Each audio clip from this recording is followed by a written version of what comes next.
Good morning. I'm Dr. Kumar from Chennai. My talk is on the limb reconstruction system. We know the limb reconstruction system is a monolateral fixator. It is quick and easy in application. It is highly stable. It has a short learning curve. It is versatile with modern or modular accessories. It can be easily converted into a dynamic construct, but it is less forgiving. Indications, it can be used in acute fractures, non-union, lengthening, bone transport, and correction of deformities. Stability-wise, we know the unilateral fixators are a cantilever, but the limb reconstruction system, by its design, can be made axially unstable and in a controlled fashion. The connecting rods, that is the rail, it is thicker in cross-section. The connecting elements, the Schanz pin, are of larger diameter, 6 mm.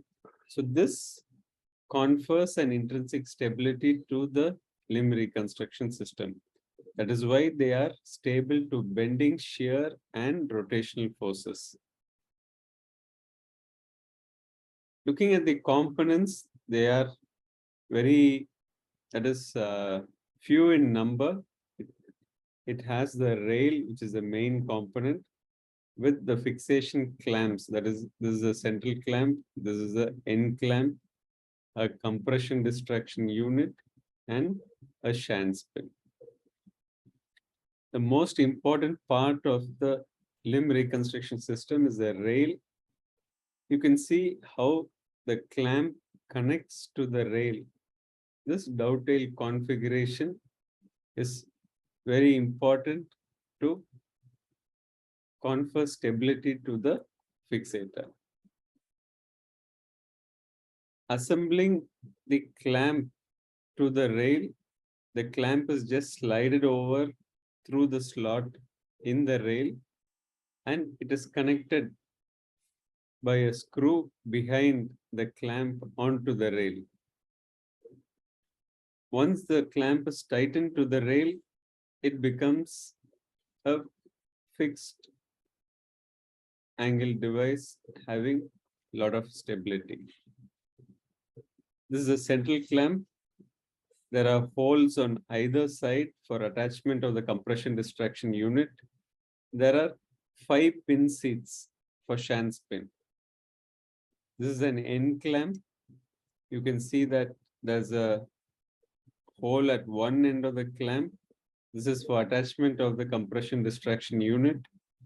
It also has 5 pin seats similar to the central clamp. The holes in both the central and the end clamp correspond to each other. This is a Swivel clamp used in correction of angular deformities. It has 4 pin seats. The holes does not correspond to the central or the end clamp.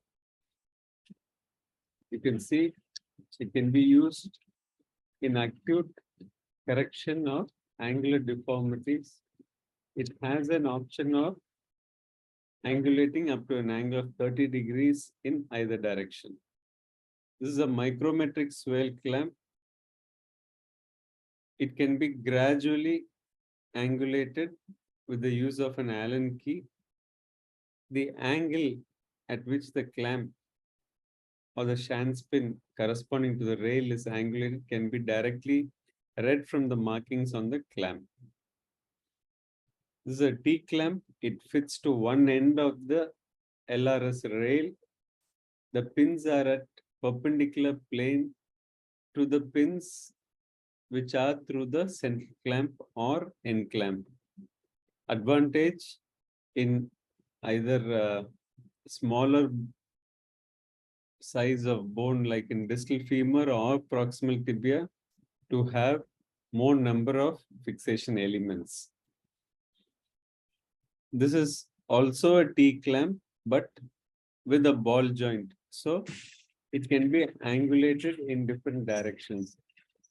The ball joint has a cam mechanism which can be locked or unlocked. Once it is locked, the angle is fixed.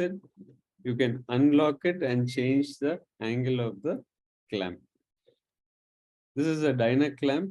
It is used for dynamization. It is attached onto the rail adjacent to the loosened clamp with the silicone bushing facing the clamp. This allows axial micro motion.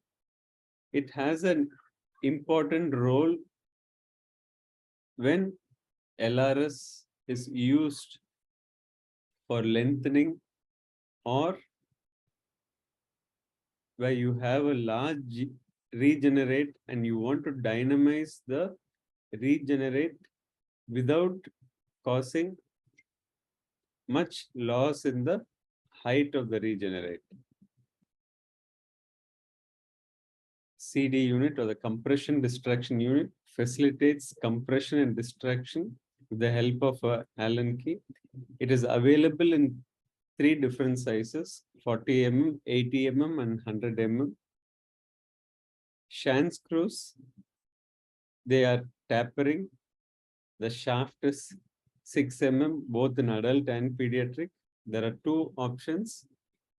It has HA coated, which are used in osteoporotic bone. There is an option of titanium pins.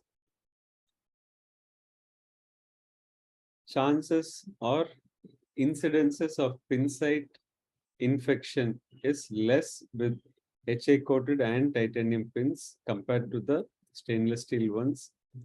The thread, it has a different thread length.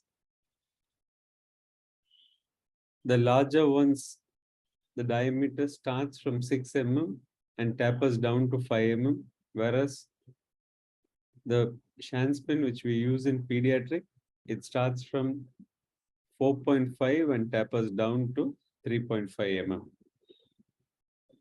Instrumentation, it is limited or minimal compared to the other systems in an LRS.